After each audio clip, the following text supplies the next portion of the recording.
qu'est-ce que c'est et pourquoi c'est important? Je m'appelle Hakim, je suis votre coach et je vous souhaite la bienvenue dans ces vidéos de présentation du réseau Digital Open.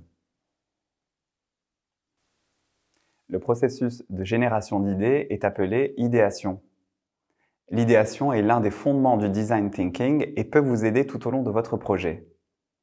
Lorsque l'on génère des idées dans un cadre de co-création, on parle de brainstorming. Une session de brainstorming réunit des personnes pour trouver des idées différentes sur un sujet spécifique.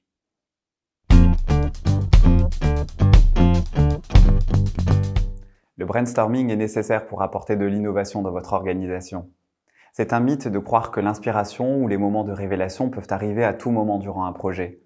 Le brainstorming aide à surmonter les moments de manque d'inspiration.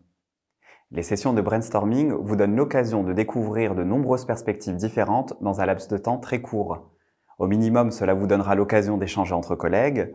Dans l'idéal, vous trouverez de nouvelles idées intéressantes que vous auriez manquées autrement.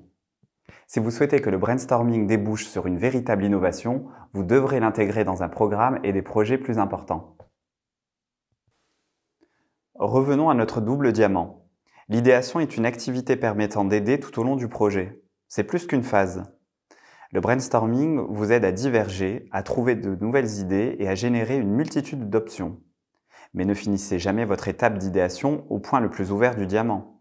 Pensez toujours à la manière dont vous allez les réduire pour trouver le meilleur challenge ou la meilleure solution. Si vous ne faites que diverger, vous n'obtiendrez jamais l'impact souhaité de vos réflexions.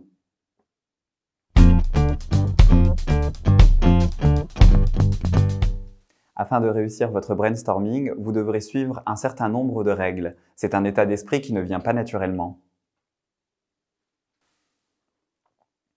Pour innover, il faut accepter l'échec et éviter le jugement.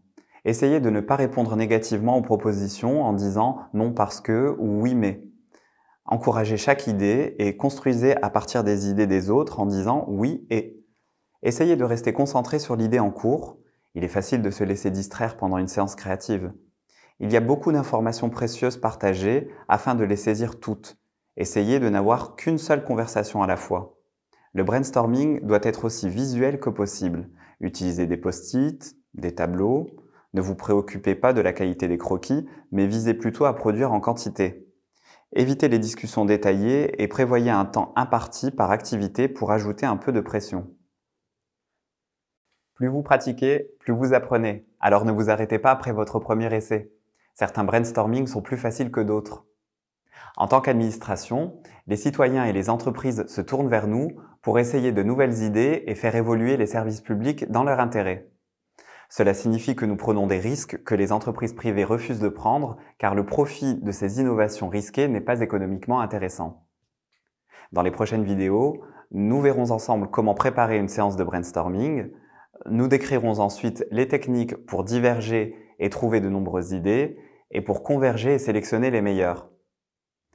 Nous approfondirons ensuite la manière dont vous animez ou modérez les séances du brainstorming en veillant au respect des règles du jeu. C'est tout pour cette introduction à l'idéation. Profitez de cette série.